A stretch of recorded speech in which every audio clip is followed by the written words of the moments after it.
Hello, and welcome to the Underpaid Gamers Podcast. My name is Tony. I'm with my friend and colleague, Justin. Hello, how's it going? It's going okay. Good.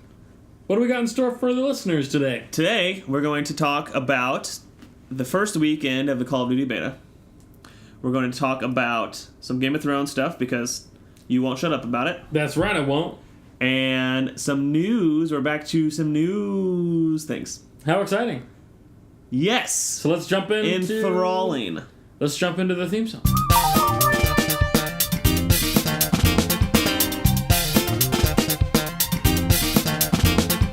The Underpaid Gamers is official podcast of underpaidgamers.com. You can listen to us on SoundCloud, iTunes, Stitcher, other podcast services. You can find us on Facebook. You can find us on YouTube. Find us on Twitch. You can find us on Twitter. You can find us on Instagram. That's it. I think that's it. That's everything. I think that's everything. So the internet. By searching for our name. There it is. If you want to find us faster on Twitter, you can add us at UP Gamers Podcast. You can email us at underpaidgamerspodcast@gmail.com for those lovely little ideas that you guys have. Yep. That's it. That's the start. That's what we got. That's how we start. What's next? I think the news. The news? So, this week, this time period that's bigger than a week too, some things have been going on. What are you saying? I'm trying to make reference to the news in creative ways. I'm failing. What do you want to talk about first? We have a list of a couple things. One of the only things that I've really got is Overwatch news. And I know you're not really playing Overwatch that much. No one's playing Overwatch anymore. Dude, that's not true. When was the last time you played Overwatch? It's been a long time. I tried to play this summer, but the internet at camp was not good enough. It kept kicking me off. So I haven't played since I got back. But Overwatch, Jeff Kaplan, right? Creative director of Blizzard's Overwatch, decided to announce some changes to Mercy, one of the most played characters in Overwatch, changing the ult to something called Valkyrie, taking the massive revive away from her. Yeah. Which hopefully will help the game, at least that's what they're thinking. She still has a revive. It has been moved to one of her cooldown abilities. However, it's no longer a massive revive. It's a single revive. And it'll be on a long cooldown, is what he said in the video. So, pretty big change. Competitive games, a lot of times if you had a Mercy on the team, end of the game ends up being a match of who is going to use their master revive first. It can be very frustrating if you time your ults and then all of a sudden the Mercy comes in and erases everything you just did. Kind of changing it up. And Valkyrie will be interesting to see how it's actually utilized. Do you know what Valkyrie does? I do know what Valkyrie does. Good question. It allows you to fly, and Jeff Kaplan was very excited about the fact that now you can fly. And with that, you have extended range with your support beams, both the healing and the buff, the damage buff one. And you can do multiple at the same time. So like you can reach multiple people with the same stream that you're using with that. So don't cross the streams. And you can use your cooldown abilities faster or something. They're going to do something with the revive where you can do it more often. They don't know if it's just going to be as soon as you use your ultimate, it refreshes fresh again, or if it's going to be it's on a shorter cooldown while you're in Valkyrie mode. Oh. So yeah, I don't know what the decision is on that yet, but that's what the thing said. Also, they said that they're going to be changing D.Va again. They have changed D.Va. All this has gone out live. It's on the PTR, I believe. Right, the PTR, yeah, but they're trying different things in the PTR. Correct. And public test realm. Jeff said the defense matrix. You and him are on a first-name basis? Well, me and 2.2 million other people who watched the video. Yeah. They're going to be messing with the defense matrix. Cause I know more about D.Va than I know about Mercy. I saw this thing about Mercy, I'm like, I don't know how this is really going to... Like, it obviously changes a lot, but I don't know how... Yeah. I don't know if it makes it any better. With D.Va... Really, no competitive team didn't have Mercy. I mean, that's what he was saying. He said she's the most played character in the game. Mercy? Yeah. That's what Jeff said. All right. We never had a Mercy on my team when I was playing. Yeah. Not that we ever had anything but attackers on our team. Right. Well, we didn't really play that seriously. Yeah. Diva changes. I know this even though I don't play anymore. Mm-hmm. Her defense matrix now it gets used twice as fast, which means you can only use it half as long. Yeah. She has a new attack. She shoots rockets out of her mech, as well as her shotgun things, and she gives them both at the same time. That's pretty much it. Yeah. She still has her boost. I think you can shoot while you boost now, but it's all... That's the big thing. Everything else is kind of like the tech that goes along with it. Sure. So anyway, just wanted to give you guys an update on Jeff Kaplan's latest release on changes to Overwatch. So that's my only fancy news. I've got like stuff I've been doing on here and been watching and seeing. So that's not really news, though. What are you saying? I'm saying I finished The Defenders. Come on Netflix. Is that what you're saying? That's what I'm saying. And also, I watched the Game of Thrones finale, which isn't news. We're getting there, all right? But those Stop are like jumping our personal ahead. stuff. We don't really have segments, but that would be the segment. The personal stuff. Where you at? What are you doing? Microsoft, What do you got? i.e. the people behind every Windows game and PC gaming in general, as well as Xbox, Okay. is in talks with Sony about crossplay, about having Sony and Microsoft be able to play their games together. Yeah. What do you think of that? Which company do you think would benefit most from that? That's a big question. Okay, break it down. Well, there are more PC gamers and Xbox gamers than Sony gamers, would be my guess. I don't have numbers to back that up. But when you add in PC gamers, that's so many people. Okay, but a lot of time I don't think that's what they're talking about. I think they're talking about Xbox. I thought you were talking about... Xbox and PS4 specifically. Oh, okay. I thought you were talking about... A lot of time you don't have... I mean, some games you have PC and PS4, so I know like Paragon, they have both. You can be in the lobby with both, and Rocket League can do that, but those are those type of games. But I guess if this was the case, I would expect it to go farther, and then for you to have like a Call of Duty and you wouldn't want PC with gamers that. competing, right? Because the mouse and keyboard is just supreme. So it is. It's better. It's better. You know it is. If Xbox and PS4 came together and they said, "Yeah, let's do cross-play," oh well, which currently in the current, think would benefit more from that? If we're just talking the consoles, not adding PC gaming in there, which is how I interpret that at first. So, sorry about that. I would say Xbox, duh, because there's so many more copies, so many more PlayStations out there that people are using. So I think that benefits them more because then it gives their players a bigger pool to play with, as opposed to Sony, who gets a smaller pool. Not that I think it's a big deal. I think they're both benefiting from it. I personally think this is a good idea because I have lots of friends who play on Xbox, and I would like to play with them. So at E3 2016, I think, Microsoft announced that they were going to have cross-play on Minecraft with PC and Xbox and Nintendo Switch and things like that. And then they came out later and announced that PS4 was not going to be a part of that. Okay. And a lot of people were like, well, this is ridiculous. Why would Sony not do this? They're such jerks. Yeah, sure. And then I was listening to a podcast and I found out some information that like on the user interface of the Switch, when you go to crossplay with Xbox, one, you have to make an Xbox gamer tag in order to play with them, even from the Switch. So you have to like sign into Xbox from your Switch, which is like a web browser essentially. Yeah. And then you can play that way. And the people I was listening to were speculating that like Sony doesn't want any mention of Xbox on like a PS4. Sure. So like you would expect the same thing to happen if PS4 and Xbox were going to play together. Yeah. Where you'd have to sign into an Xbox account and also your PS4 account to play. And once people did that on the Switch with Minecraft, there were still Xbox button prompts on the Switch. Really? Yeah. So it's like you're not running an Xbox, but the game is made for the Xbox, and you're kind of running that game.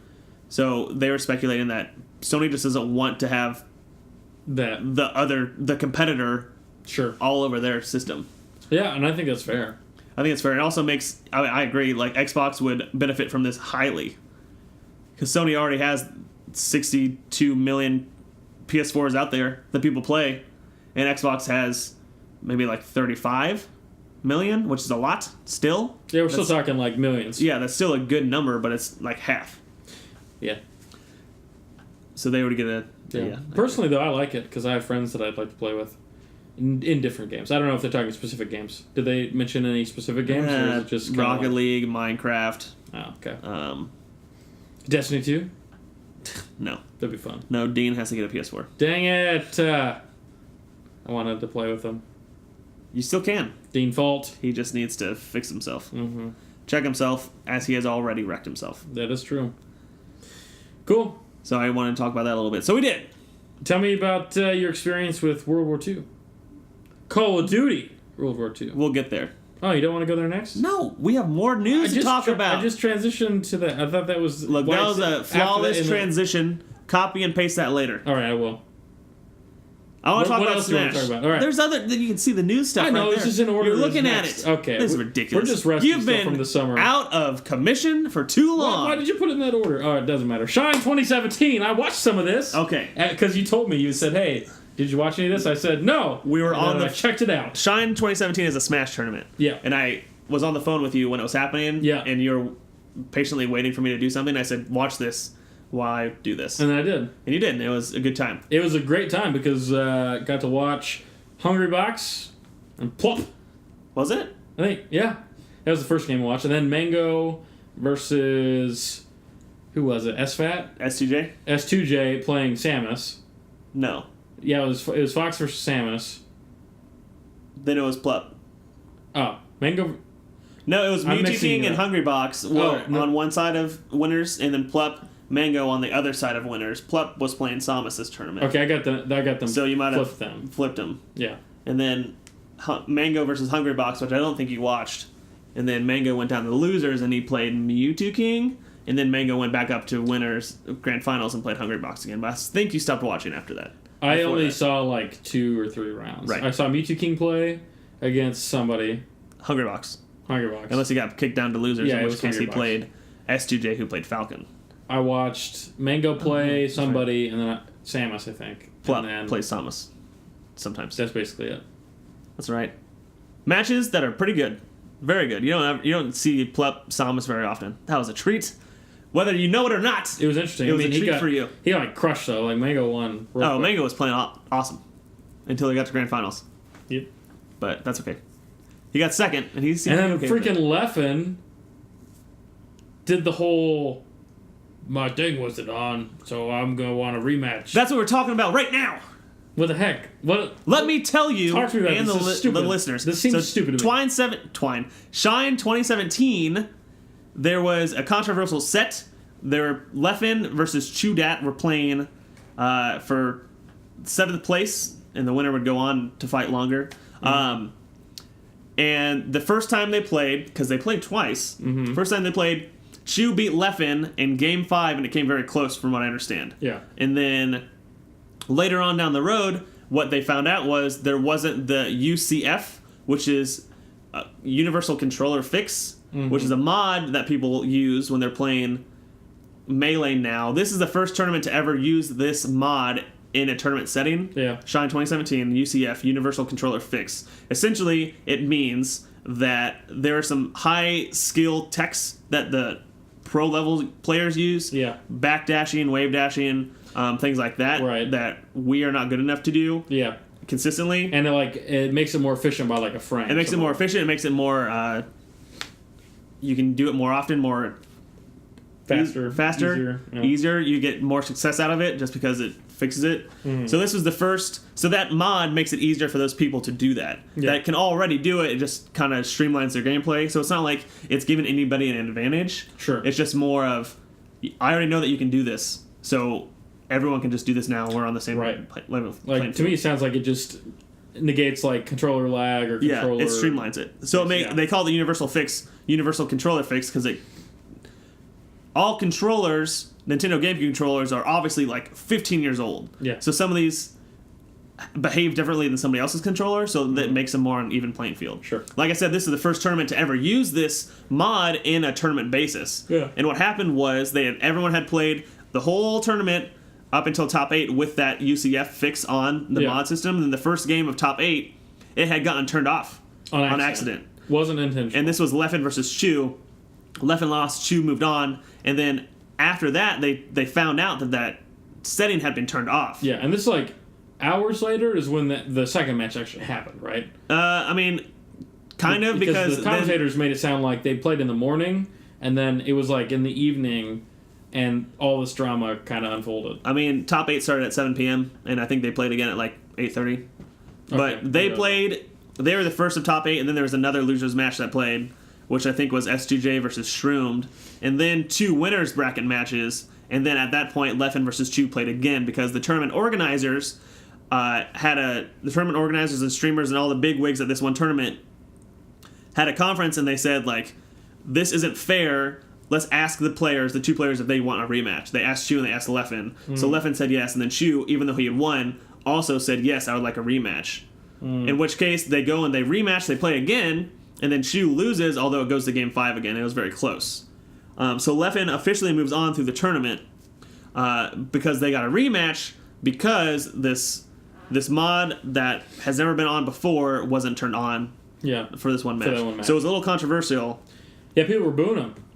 Yeah. Right? Well, that's what I heard. Sometimes when Chudat gets on stage, they cheer for Chu, and it sounds a lot like boo. Oh, it's really? Like, Chu. It sounds like boo, especially when you just hear it. People were literally like throwing shade at Leffen. I mean, of course he would want to play again because he lost. Right. Chu is the one that I think, like, he won, and he's like, either, yeah, I'm confident enough I can beat him again, or he's like, you know what, if I didn't win the way that I should have won, I'm going to do it again. So Chu could have just been like, I don't want to do this, and he would have moved on. Right. But they played again. Well, I didn't know that when the commentators didn't say anything about that situation or how it unfolded, the decision. To me, it seems weird because my interpretation of how the match went was that Chudat kind of pulled out some tricks, some like different approaches that he hadn't done before, and that is what allowed him to win, or at least do so well. And then if they played again, he didn't have those tricks anymore because he'd seen them. Well, he had seen them, yeah, but I don't know. To me, it's like they asked the players if they wanted a rematch. So of course, Leffen says yes because otherwise he was out, and then Chu said, "Yeah, sure, why not?" Yeah, I mean, I guess you can't complain if he agreed to it. That's fine. Yeah, if he wasn't forced into it, that's fine. This is the second time something like this has happened this year in Smash.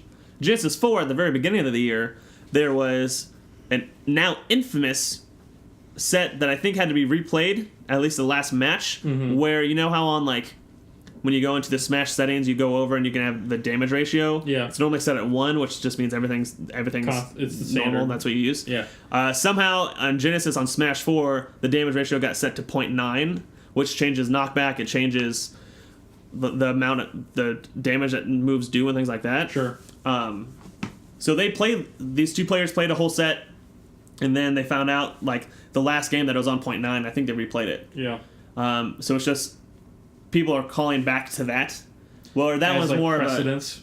Not necessarily precedence, just that those are the 2 times where matches have been replayed. The 0.9, the Smash 4 at Genesis 4 0.9 was more of an error on like a game setting, like a standard game setting, where I think this one is more just like an error on. Again, it's a game setting, but I think it's a different kind of game setting because it's not inherent to the game. So I think it's a little bit differently, but I also agree that if you ask the players if they want to rematch and they both say yes, then sure, it doesn't matter. So Chu lost the second time. Yeah. Then Leffen played somebody and lost pretty handedly, I believe. Yeah. Interesting. Very interesting. I don't know. I guess when I first heard about this, I thought, this is dumb. Foul play. Why? Because, well, I didn't know that Chudat had agreed to do it. I thought Leffen complained to the game master, and the game master was like, tournament organizer. The tournament. The TO. The tournament dungeon master. Yeah. The DM. And he had decided that they were going to rematch it because it wasn't fair to Leffen. That's how I interpreted it, which obviously is wrong. I didn't have anything to base it off of other than the commentators talking, which they didn't know what was going on either. So, yeah, I don't know. I guess that's what I originally thought. It took the commentators a while to explain what the UCF Universal Controller Fix meant, because when it happened, I didn't understand what it meant. Yeah. But they understood inherently what it meant, so they laughed and talked about it for a while, even maybe a couple sets, and then they explained what was happening, which was good for me. But, I mean, Leffen and Shu knew about 2.5 sets beforehand, so they had time to warm up. Mm-hmm. Again, I think it went to Game 5. I'm pretty sure it went to Game 5, and they were close games. Chu could have won just as easily as, I mean, when you get to that high level, a single mistake can cost you a game. Yeah. So it was close, but I don't know. You gotta watch more Melee. Mm-hmm. More Leffen. I like Leffen. Do you like Leffen? I feel like he has such a... to me, there's like a negative connotation to Leffen. Like, he's the bad guy. He got suspended a couple years ago because he was a big jerk to people. Yeah. He's a really good player. He has been playing very consistently recently. I like to see him get really far in tournaments and then lose to, like, Mango or something like that. But Leffen can beat Armada. Yeah. He's like... There's 3 people that can beat Armada. Hungrybox, Leffen, and Mango. Mm-hmm. So I like to see Leffen and Armada fight each other earlier on in the tournament, so Armada has a chance of going down to losers, and then somebody else can win the tournament, because if Armada's there, he just always wins. Which is very frustrating. Is that what happened in Shine 20 at the end of Shine? No, Armada wasn't at Shine. Oh, he wasn't? No, I think he's been taking a break from a couple of U.S. tournaments recently. Okay.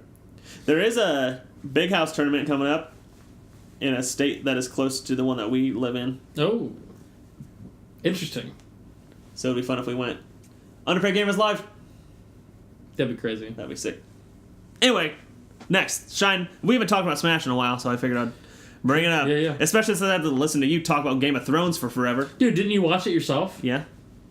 Then why are you complaining? What would you think? What would be... Explain to me the perfect Game of Thrones video game. Perfect Game of Thrones for you. Video game for me. Holy cow. That's a big one there. Yeah, so... Probably... What type of game would it be? Would it be like a Telltale game? Would it be like a RTS? Would it be a... Like, to me, it would be more... Like a Horizon? I mean, they could make... A Witcher? A, like, Total War version of it, and I would love it. Okay. Like a Total War version where there's, like, simulations, you pick a house, like... Which is perfect. Like, the system in place for Total War games already is perfect for it, because there's factions you pick, you start off, you have different strengths and weaknesses, boom, you got a simulation RTS game. That'd be fun. Okay. I think my favorite type of game for this would be like a Fallout / Skyrim type of game where it's like an open world, you are this dude, you kind of can choose, because in those games you have a lot of choice, and I think it'd be fun to have a lot of choice in the world of Game of Thrones. Yeah. That's what I would think. You could be a character like Clegane or Bronn or someone who's maybe not necessarily the leader of a house. Or maybe you are, I don't know. You could kind of choose your own way with it. But essentially, the battle between these houses would be fun kind of to pick and choose kind of how you do it. Like, do you kill this person at the end of the quest? Do you help the person? Like, which factions are you going to support? Are you going to get strong with these guys and then betray them? Or are you going to infiltrate groups? I think it'd be fun. Some sort of RPG, kind of like Fallout or Skyrim. Interesting that you mentioned that. Talk to me. Why? There was a small leak from some game developer. I think it was like a Target or like a Best Buy or something like that. Sure. That said there's a Bethesda Game of Thrones game in the works. I literally did not connect that. Oh, okay. Well, good one. That's funny. So I wanted to ask you, like, what would you think about like a Skyrim style Game of Thrones? Because I was thinking, like, I don't think it would be very good, and let me tell you why. Why not? Because Game of Thrones is all about the characters that are. It's about Jon Snow, and it's about Ned Stark and Robb and Cersei and Bronn and the Hound and all these other characters, and you would have to, one, get all those characters' voice actors to be part of the game, because that's what Game of Thrones is about, is those characters. And then 2, you had to have their likenesses be so much alike in that game. And from what we've seen in like Skyrim and Fallout 4, they don't always have the best graphical representations. There's always kind of blocky because there's always so much other stuff to do. Right. And in this game, would you... Like, it's like a movie tie-in video game, right? So it's either one, you play, and if you think it's Skyrim and you want to go out and make all these different decisions and all these different things, and you can work your way up to the houses, and those would be like the quests, like the Thieves Guild or the Dark Brotherhood, but instead it would be the Starks or the Lannisters or the Targaryens or whatever. But also, can the video game story be that different from the actual TV series? Well, I think it'd be better if they just set it in the world of Game of Thrones, but it doesn't have to be the TV show. It could be Robert's Rebellion. It could be before Robert's Rebellion. It could be Aegon's conquering of the Westeros. It could be like any part of kind of George R.R. Martin's world that he's created, because there's a lot in, like, I mean, there's like 12,000 years of history of Game of Thrones that you can kind of trace through his books. And so if they picked some obscure part of it, they could have a lot of freedom in that, but still make it the theme of Game of Thrones, which is these houses kind of going against each other. And so that way you kind of get introduced to new characters. But with the houses, I mean, I guess, would there be that much difference? Like, would that be a Game of Thrones game then at that point? Or just be like Skyrim with a Game of Thrones skin? Right? Because in Skyrim, there's a civil war between the Imperials and the Stormcloaks and everything like that. And when you start Game of Thrones Season 1, whatever, after Robert's Rebellion, it's the Lannisters versus the Starks versus the Baratheons, all these other things. But that's because we know these characters. What was this, like, the Mad King was before all this, and that's, like, the Emperor who takes over everything. I mean, I guess that could be a... Well, he's like the inherited... Like, right. It was Aegon, like, 1,000 years before then that the Targaryens, like, took over Westeros. Right, but I just don't... What connections do you have to these characters? Why would it need to be Game of Thrones then? Because there's not going to be any... I mean, I guess there can be dragons. Because it's the same setting. Because it's the same place, it's the same world, the same approach to magic, the same... Well, there's not... White Walkers, the Wall, like, there's still the same setting. Like, obviously you don't have the same characters in it, but that doesn't necessarily take all the value out of it. Like, it's not the... Like, I guess I kind of disagree with you a little bit about what Game of Thrones is to me.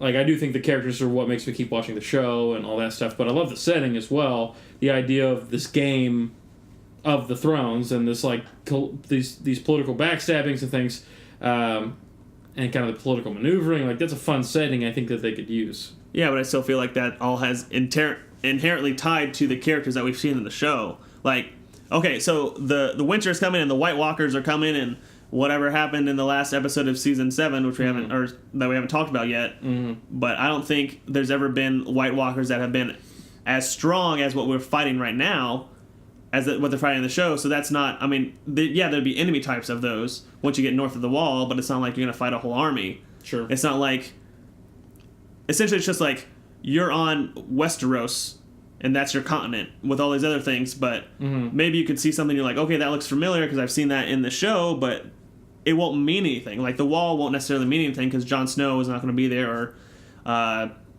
Mormont, or whoever else was up there. You just be like, okay, well, this is a person. I mean, have you played any other, like, fantasy games based off of, like, books or anything like that? Because, like, when I think of this, I think of, like, Lord of the Rings The Third Age, or Lord of the Rings, which is an RPG based on, it's like a turn-based RPG based on Lord of the Rings. And you play these characters that aren't the characters from Lord of the Rings, and you interact with all these other characters who aren't part of Lord of the Rings, the books or the movies, but it's set in the same setting. And to me, it was a fun game. I enjoyed it. I liked the setting. I liked the overarching story. Like, it's just kind of set in Lord of the Rings. I enjoyed that. Have you ever had a game that not necessarily takes the same setting, but not the same people? Because to me, it sounds like you just have a really strong attachment to the characters, which is perfectly fine, because that's, like, why Game of Thrones is good on TV. I think... Have you seen that successful before at all? Is that why you're saying this? I mean, I haven't thought about it, but I think Game of Thrones is, like, such a powerhouse in TV currently, that if they were going to make this game and they were going to market it with any success, I feel like they would need to appeal to the characters that people have already seen. Sure. So like Shadow of Mordor and Shadow of War is a good example. Yeah. A counterexample of what you're saying. Yeah. It's like these people don't exist in Lord of the Rings, but those games were successful. Yeah. Because the gameplay was awesome and things like that. Sure. But when I think of Game of Thrones, I immediately go video games. I immediately go to like Skyrim because that's the most. I guess Dragon Age would also be a similar game type, or like how I would expect them to do it. But there's really not that much magic in Game of Thrones. Not really. Like you don't have people that are shooting ice balls and fireballs and healing spells out of their arms and stuff like that. Sure. Every once in a while, you see a guy light a sword on fire, which always looks really cool. Yeah. So it'd really just be like Regular sword dudes. combat and like heavy swordsman. Yeah. Regular swordsman. Spear person. And if Bethesda's making this, you would assume it would be similar to a Fallout, Skyrim, Elder Scrolls type of game. Kind of open world RPG. Yeah, which I guess could be fun. It essentially it's a movie tie-in video game that they've been working on for a while. I'd assume. I mean, I'd have to see everything to reserve judgment. I'm just not excited for it if it would come out because I just don't think it would be done very well. Like when was the last time there was a movie tie-in game that was done well? Well, when was the last time Bethesda's made a movie tie-in game? Like, because to me, Bethesda, that name holds a lot of weight to it. Because I've played a lot of their games. I've enjoyed pretty much all of them that I've played. And so to me, I trust Bethesda as a producer of games. And that's why, like, to me, this sounds exciting. Like, I didn't read this article moving into this conversation. And hearing about this makes me excited. It makes me fun. Like, I think this is going to be fun. It's going to be good. I don't know if it's a developer issue when it comes to like movie, game, TV tie-in games.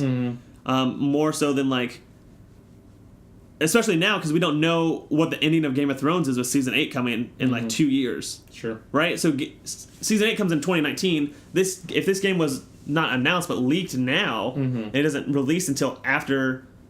It would have to be like 2020, 2021, because you'd have to see the end of Game of Thrones and then add that to your game. Otherwise, right, assuming that they take the storyline. Yeah, otherwise Game of Thrones. HBO would be like, well, you can't put this in the game because it hasn't been part of the show yet. So they have to make up their own ending, or have to do this, have to do that. Like, I guess if you went back in time and did it when Aegon or whatever his name is, like anybody from the histories of the show. Yeah, but then what's the appeal to that? Because you don't know who these characters are. Then again, it's just like, oh yeah, it's called Game of Thrones, but I mean, Jon Snow isn't here, and what's the Daenerys what's the appeal to any game that you don't know the characters before you start it? Right? Because your argument is, oh, you don't know these characters, so there's no point in playing it. Well, you don't know what the game, like Horizon Zero Dawn, you don't know Alloy before you start the game. Yeah, but that's not based off of an already known property. Right? So I would be going into Horizon Zero Dawn saying, I don't know who these are, I'm excited to get to know this. Whereas Game of Thrones, they're banking off the fact that Game of Thrones is such a huge powerhouse. Yeah, they're saying, Bethesda is making a Game of Thrones game. You know Game of Thrones, you're going to enjoy this game. Sure. Because of all these other characters. Oh, Jon Snow's not in it, and Daenerys isn't in it, and Cersei and Tyrion, these people aren't in it. Well, okay, that's interesting to me. I guess I can still try to play it, and it'll be fun to be in Westeros and fight the White Walkers as they march on the wall. Sure. Oh, well, that hasn't really happened because they haven't made it to that part in the story. Well, what happens when I go, like, can I kill Cersei on the throne? Oh, no, because it's not time for that. You know what I mean? Yeah. Because then it's just like a Game of Thrones skin on like a Skyrim game. So, and you're not I mean, I guess there could be dragons, but I just feel like you get the history and the lore and the setting, and to me that seems like enough to call it a Game of Thrones game. And because like when I think of Skyrim or Fallout, like both those games Bethesda makes, both those games, each installment is different with different characters with different situations, just kind of in the same setting. And so a Game of Thrones game doesn't necessarily have to be a continuation of the character stories. It could just be like a setting, copied and pasted over, just like Elder Scrolls kind of has similar themes every single time. Oblivion, Morrowind, like it's all related to the same lore base, the same setting for the most part. Not really. I mean, they all take place in different continents when it comes to Elder Scrolls, but Like, to me, it wouldn't be any different than that, or Fallout, which is, like, the same scenario, just in different cities, right? It's, like, New Vegas versus DC. It's all Fallout. It's, like, the same setting. It's just different characters. So, to me, it's, like, the same setting of Game of Thrones. So you can expect the same sort of feel to it, kind of like Fallout games all have the same feel. Elder Scrolls all have the same feel to it. But you may not know any of the characters at all, like, in any part of the world. Like, you might hear, maybe if this would take place after the Game of Thrones TV show, you might have, like, heard of some of the characters before that they talk about in the lore. Or after? That you find. I mean, they could. Well, I don't think you could do it afterwards.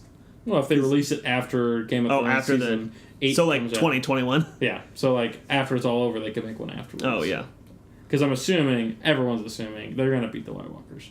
Though I would absolutely love it if the White Walkers kill everyone. But now we're talking about Game of Thrones, the TV show.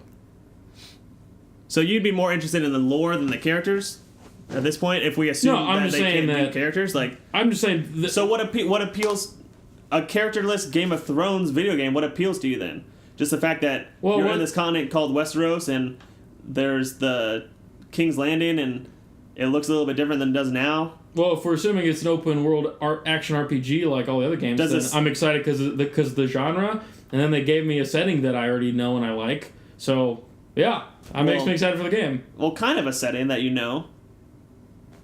I mean, Game of Thrones has a certain feel to it, a certain tone to it. You kind of know what the themes of Game of Thrones are. I don't think it's that far from Skyrim, right? How far away is Game of Thrones from Skyrim with political and all this other stuff? That happens in Skyrim. So I feel like this is just like a skin for Skyrim. Well, that's... I mean, they're making a new game, of course. I'm not saying that they're just going to redo Skyrim like they have been for the past couple of years. It's too similar to, like, an Elder Scrolls game. Kind of that, but it's just more like... Here's an Elder Scrolls game, but we called it Game of Thrones. And it's in the world. There's no characters that you've seen before, and yeah, it's in the world of Game of Thrones, and they make references to other things that is in Game of Thrones, but at the heart of it, it's just, here are 100 new characters you've never seen before, and storylines you haven't seen before. Have at it. You're like, okay, well, I guess this is kind of a Game of Thrones thing, but it has no effect on the story from the TV show. It has no effect on, like, you can't stray that far from the source material if it's already written down. Sure. I don't know. I don't see as much conflict in it as you do. It would be better than the Telltale game of Game of Thrones. I think we all can agree on that. Although I've only played 1.5 episodes. I mean, we're not really that into Telltale games. It's true. Both of us. So, there's that. You know, I don't really see much of conflict here. I think it could be fun. It could be good. I think Elder Scrolls feels different than Game of Thrones in a lot of ways, for a lot of reasons. Both in the lore and in the way that the characters interact with the world. Because of magic, because of arcane, because of all the different races and all that take place in Elder Scrolls games, it would feel, I think, very different. But I don't know. We'll see. I mean, we're really talking about a rumor, so we really don't know any details. When we get into the details, we might be able to, I think, hash this out a little bit more. No, we can't talk about something that you've been waiting to talk about forever. That is very true. Game of Thrones Season 7 ended. Now we can talk about it. Spoilers! You don't sound very excited. Did you not enjoy the season? I don't know. It's just... Do you not like... I'm just excited for Game of Thrones to be over. I'm so sick of everyone always talking about the show. Like, yeah, I watch it. I'm like, okay, that's kind of a cool thing to happen. But I'm sick of this cult following of this Game of Thrones show. And people are like... Man, it's so popular for these 7 weeks, and then, oh, shoot, it's not coming out for another 2 years. And the reason they don't have it come out for 2 years is because nobody cancels their HBO subscription between this year and 2019 when Game of Thrones comes out. So HBO is just making bank off of these people that are paying to not watch Game of Thrones. Interesting theory. You think that's why it's taking them 2 years to make it? I don't think that's necessarily why. But it's not like they're just now starting filming for Season 8. I feel like they probably would have just done it right off the back of Season 7, which was like 2 years since the last one came out. Well, not 2 years. It's been about a year and a half. Well, why does it take them so long? They're only making 7 episodes. Well, the reason that Season 7 ended up being pushed back is because they had a lot more snow scenes, and so they needed to be able to film in wintertime as opposed to fall and summer like they did before. So that's why they pushed back Season 7. And Season 8, I'm assuming, has similar reasons why there's a lot more snow going on, so they want to do it in the winter. But also, a lot of the characters have other projects going on, as in the actual actors, because Game of Thrones is ending and they need to work on their resumes and be working on other projects. I know Kit Harington's in another show that's starting. Call of Duty. On BBC. Call of Duty Infinite Warfare. No, he did that. Anyway. He did that one. So I enjoyed watching Game of Thrones. You're coming in real hot on this. You hate Game of Thrones. I enjoyed watching it, why do you watch but as soon as it's over, I'm just like, I want this to be done. I'm so sick of the Game of Thrones era for like the last 10 years. You know what was great about Breaking Bad? It ended. Season 5, done. 5 years. You got a great TV show between 1 and 5, and now Season 7 is just all mushing it together. And I can't decide if the episodes are good or if they're bad. Yeah, I mean, that's up for debate on the episodes, I think. To me, the season kind of just... It didn't really feel like Game of Thrones the way that I know it until, like, season... Or I guess the season finale felt like it, and maybe the first couple episodes felt like it. But right in the middle, I just felt like everything was just going way too fast. Yeah, people are going from like this place to the next place. And at this point, they've departed where the books are because they're ahead of the books. Yeah. And so I just feel like they're smushing so many things together, making it so fast. Like taking Casterly Rock happened in an episode at the same time as taking Highgarden from the Tyrells. That happened both in the same episode. Within like 10 minutes, the last 10 minutes of the show. I know you just have boom. I don't mind that one, but I know you have a problem with it. I have a problem with it, but I think it was a directorial choice to make this battle so small because they were small battles intentionally. In like the strategy of everything. Well, that and also like, when the Unsullied went to Casterly Rock, Jaime's like, I only left like 50 guys there to defend. And maybe would have done something, maybe would have taken out some of your guys, but that's a suicide mission for my people that I left there behind because we don't care about us anymore. And we went to Highgarden. Jaime's armies are so strong that any army in Highgarden isn't going to do crap to him anyway. So I feel like they made those short because it's just, that's what the battle was. Jaime walked up and it's over, essentially. And then to contrast that, the next episode with the loot train attack with Daenerys, then is such a contrast because she just destroys them, even though you just saw them destroy Highgarden. Right. You didn't see it, but you know that it happened behind the scenes. Right. Well, knowing the loot train was not the whole army, it was just a smidgen of it. Because at the beginning, the Tarly commander, Sam's dad, said, like, oh, the gold has already made it into the city, and they were just bringing up some of the food. I just wish I would have seen the Tyrell army fight, because we just never saw them fight in the entire show. We never saw them fight once. We saw their armor. We saw them walk into King's Landing, the square, in the Septum, and put their spears towards, the... What's the guy's name? The High Sparrow and Joffrey and all them. Like, we saw them march out there, but we never saw them fight. But isn't it always been like they're a joke of an army? Like if there's strong armies, it's like the North is strong. Robb made great decisions, and he made it halfway down to King's Landing before anything happened. And obviously the Lannister army is supposed to be good, and now the Golden Compass army is supposed to be really good. But I always thought the Highgarden army was just like a joke. Yeah, I mean, that's some people have said that before. They're supposed to look really pretty because it's like what Highgarden is. Yeah. It's like really pretty on the outside, but on the inside it's nothing. Which I think is how they show that with Jaime coming up and like not losing a handful of men. But there's only 7 episodes this season, which I think is great.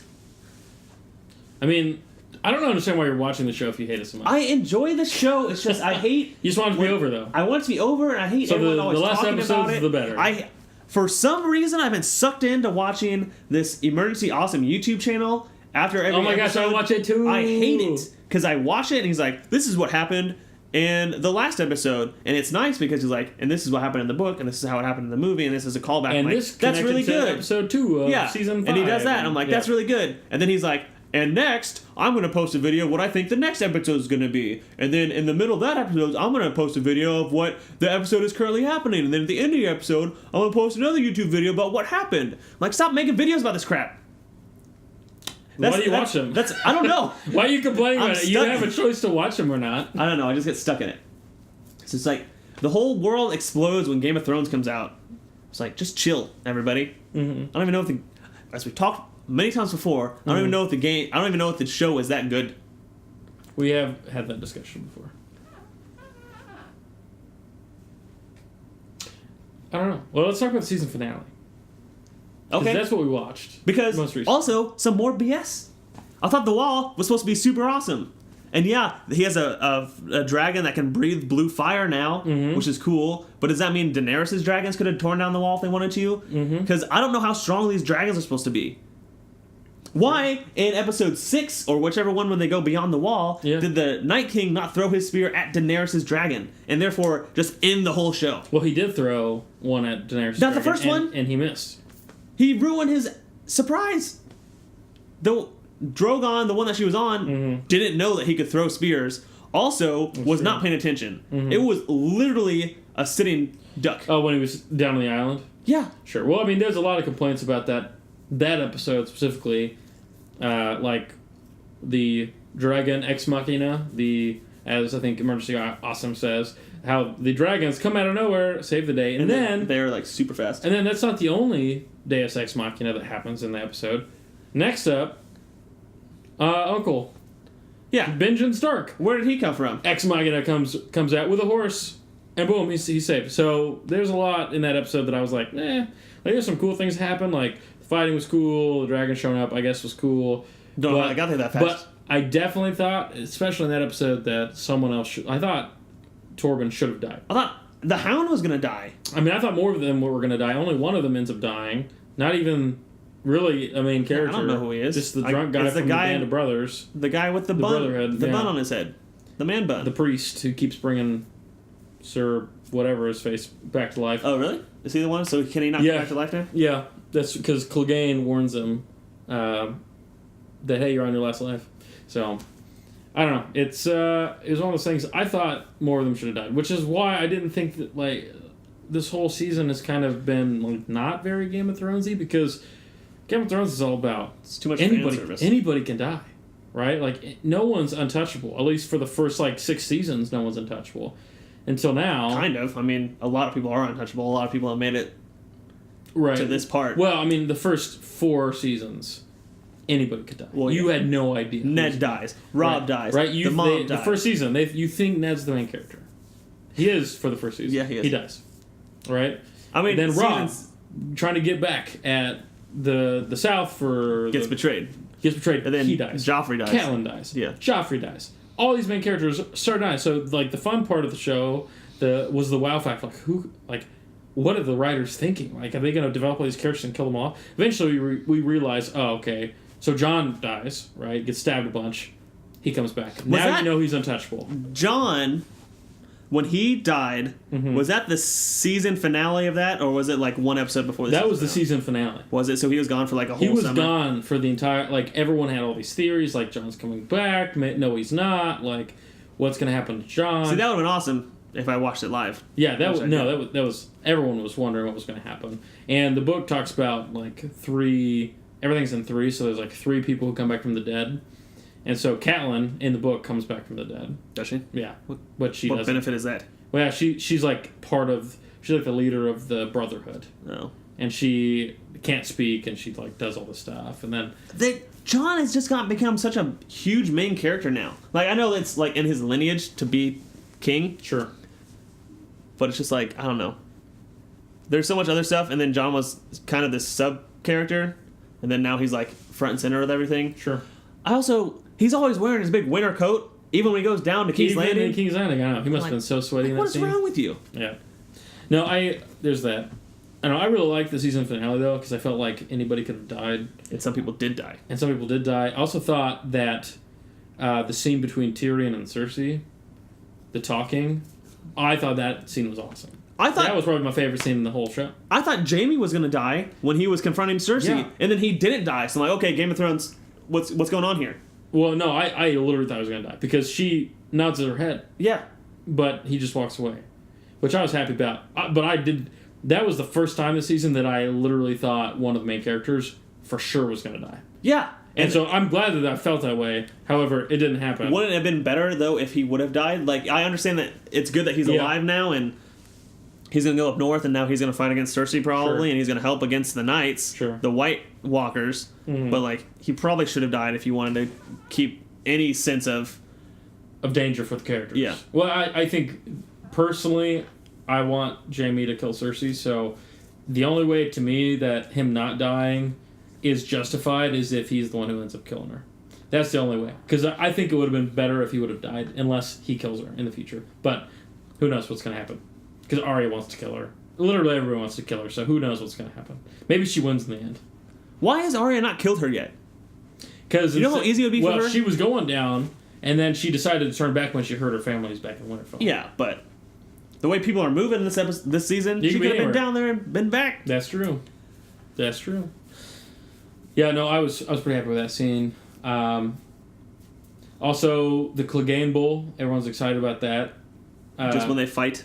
Yeah. The Mountain and the Hound? The Mountain and the Hound. But won't the Hound just get destroyed? Because isn't the Mountain supposed to be incredible? Yeah. And he's already lost to like 3 different people, and he was supposed to be unbeatable. Sure. Yeah, we'll see what happens with it. I mean, I honestly, I'm kind of tired of all the hype around Clegane Bull. And I thought them talking before kind of everyone talked was kind of cheesy and kind of just... Oh, yeah, that was annoying. Straight fan service. Like, come on, really, would any of these people allow the Kingsguard dude and some random Brotherhood knight to talk in the midst of queens and kings? Like, no. Yeah. Like, that would not have been appropriate. So I thought it was just a lot of fan service, which, whatever. It was like 5 seconds, so it's not that big of a deal. But I just thought it's just a lot of fan. People are reacting to the Clegane Bull, how that's like a thing now. I mean, people have talked about it for a long time, but I don't know. I'm kind of spiraling with that. But I thought a lot of the scenes were well acted. I thought Cersei specifically, she did it. I think she's done an amazing job. And like episode. Maybe in 2 of her scenes, but like when she was talking to Tyrion, fine. When she was talking to Jaime, okay, kind of fine, except he didn't die. What I was really upset was when they had the council of everyone there when they were showing the White Walker. Like, she was so out of character for that. See, I disagree. I thought she did a good job. You thought she was in character? Yeah, because Cersei, she's not going to show her emotions to everyone. Like, she's not going to show what she really thinks. When the dragon lands, she does not react.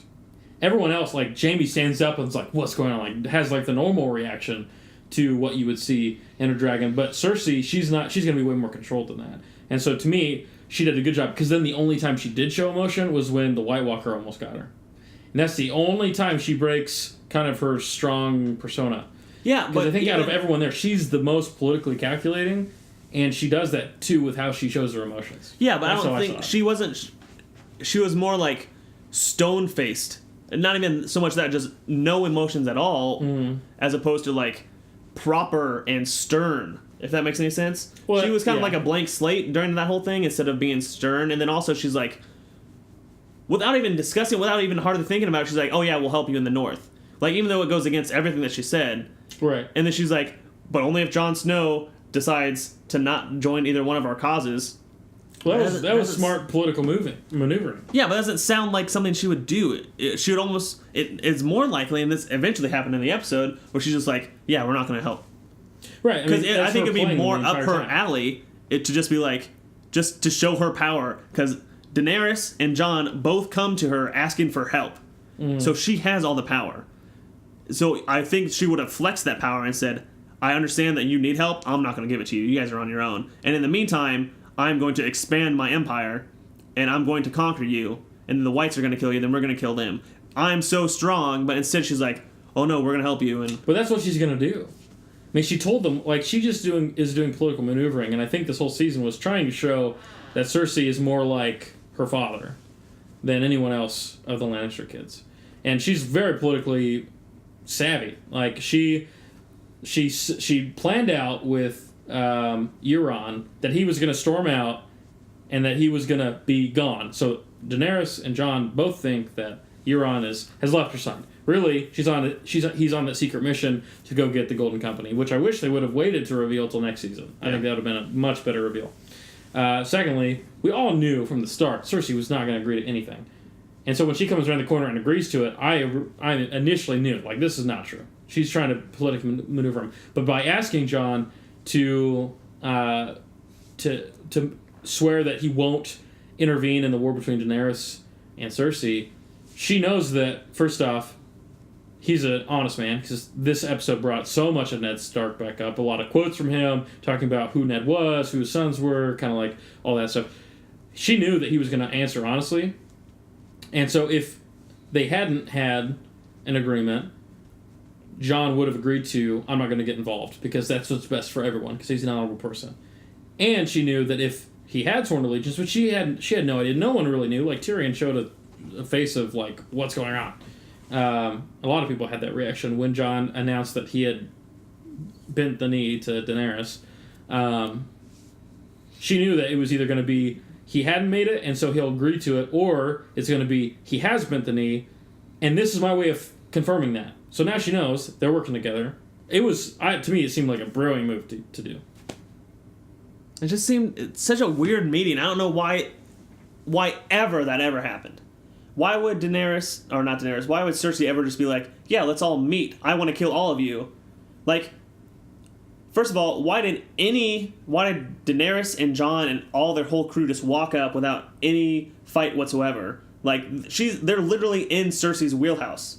Like, Cersei should have all the advantage. She should circle them and never let them leave. Yes, I understand that there's dragons there, but not her armies. The Khalasar and the Unsullied I guess they're right outside of King's Landing. It just seems like she had the whole upper hand, and I would have expected more from her, and instead it was just talk. Yeah, I can see that. Like, she blew up the whole thing with the Sept, yeah. Yeah, and she can't figure out a way to kill 5 people. Yeah. I was wondering if that was going to happen at the beginning of the episode, when they all walked in, if she was just going to, like, kill one of the main characters. And, like, balance out the playing field. You think so?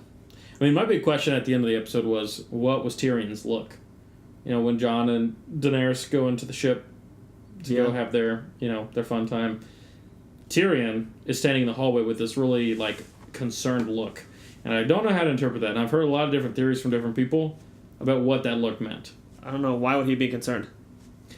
I mean, the look, to me, I mean, there's a lot of different ways you can interpret it. It could be, which is what the book implies, which is not what the show's doing, but who knows, that Tyrion loves, well, in the book, he loves Arya, and so does Jon, in the book. All right. And so they quarrel in the books over Arya. So some people are saying Tyrion and Jon are still going to quarrel over a lover, but instead of it being Arya, it's going to be Daenerys. Okay. Some people said that. Some people think he's with this conversation with Cersei, which we don't see the end of. He might actually be having switch sides, going to be traitor to Daenerys, and that look is him feeling conflicted about the end of that conversation that we didn't see. The third one being, he's a strategist. He sees them, taking another step in their relationship, and they know, or he knows, that this is going to complicate everything, and so now he's concerned because he has to figure out this new piece in the puzzle. That's probably the most likely to me, because I feel like everyone's untouchable at this point.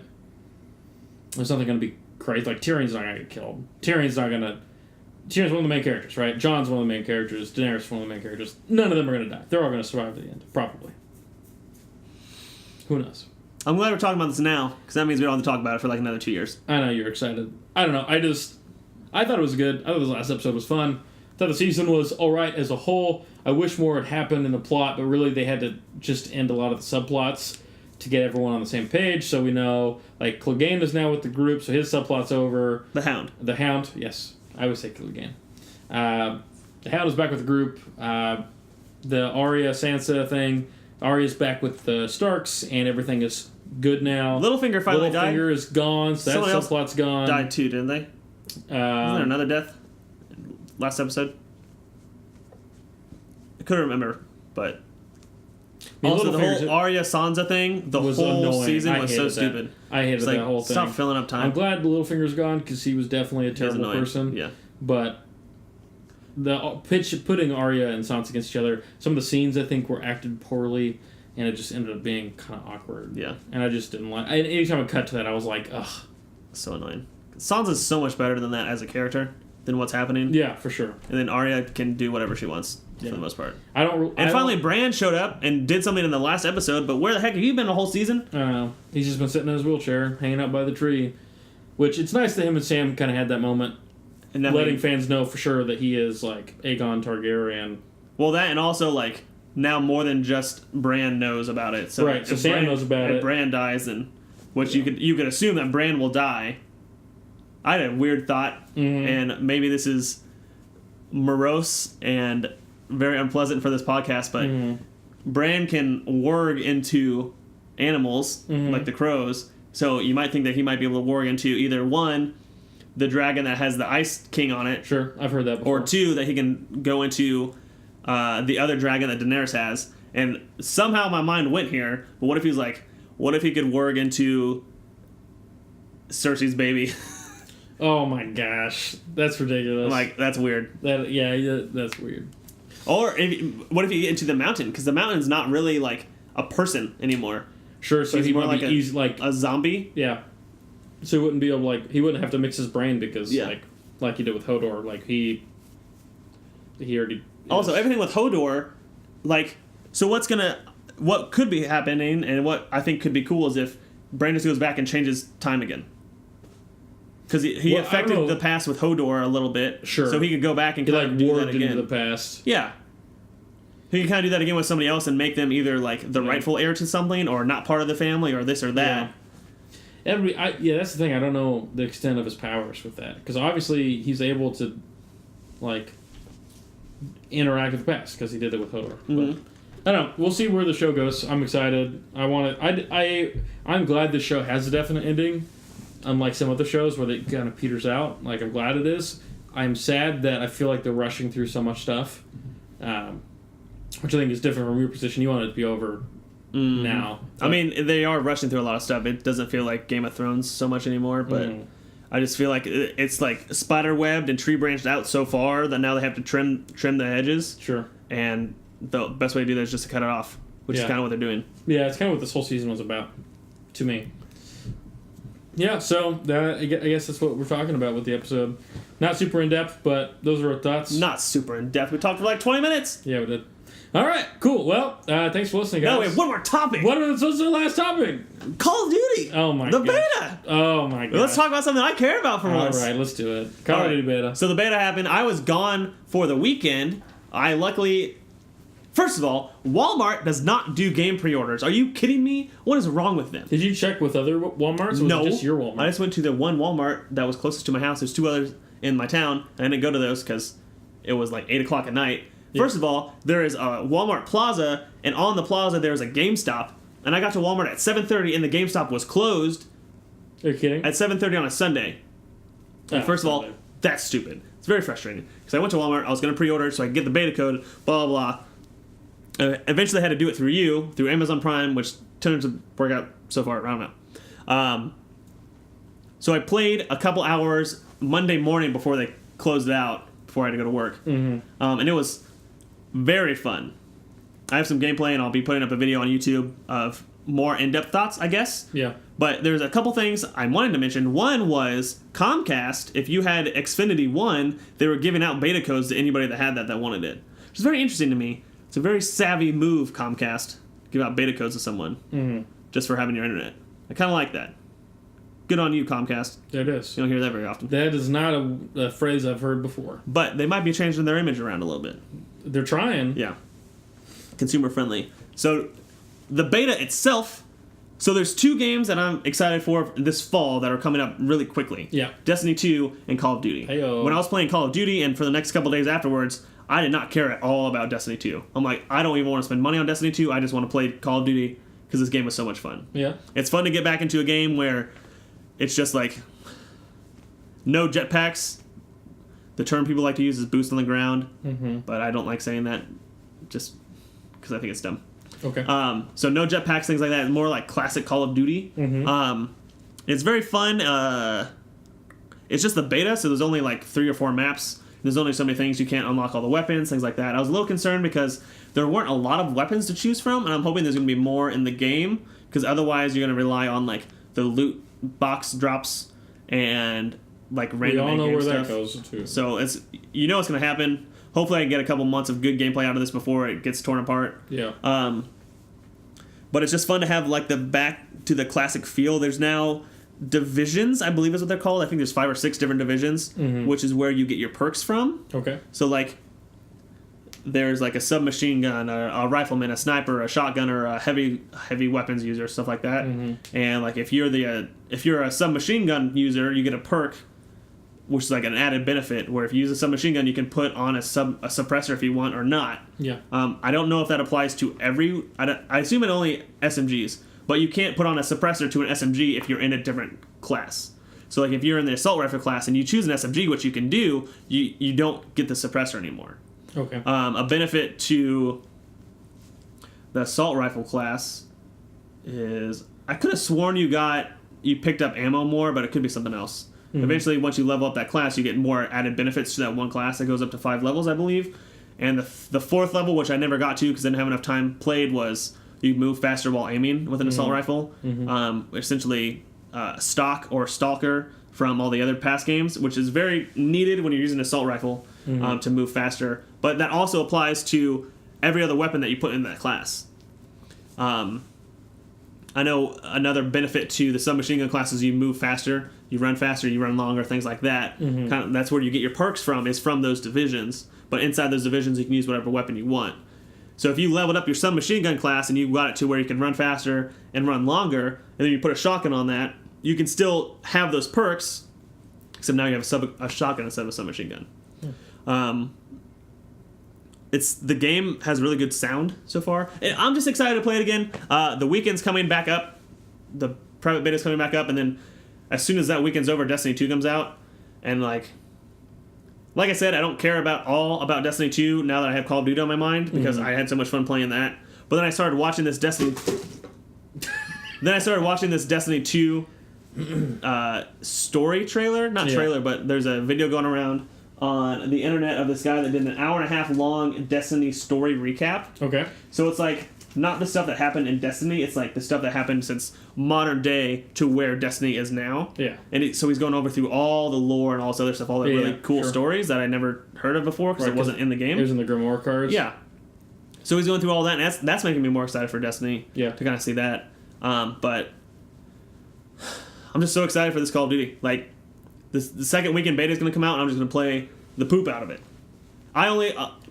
When I played the beta, I only had a couple hours, so I only played with the assault rifle class, which is at a somewhat disadvantage because submachine guns are so strong in that game. Really? The M1 Garand is in it. M1 Garand. There are some other weapons that have numbers, and I don't know what they are because I'm not a gun enthusiast, especially not a historical gun enthusiast. But I think there's only 3 assault rifles that you can unlock in the beta, and then once you get to the max level of the division, you unlock a special weapon for that division. Okay. So 4 total that I saw in the beta. Hopefully there's going to be more towards the end of the game. Yeah. Towards the real game, the final release. Yeah. So I played that. There was one game where I just played a submachine gun class, and it was a domination, and I just destroyed people like I was doing so well. Yeah. I'm like, yeah, submachine guns are so easy to use, but I'm more of an assault rifle player, so I like playing that. I know there's going to be easier competitive play in this Call of Duty, so I'm excited for that. And I have my friend, that Epic Tim that we play on. We used to play Call of Duty competitively together on Black Ops 2. Sure. I know that he's excited for it. He got the beta.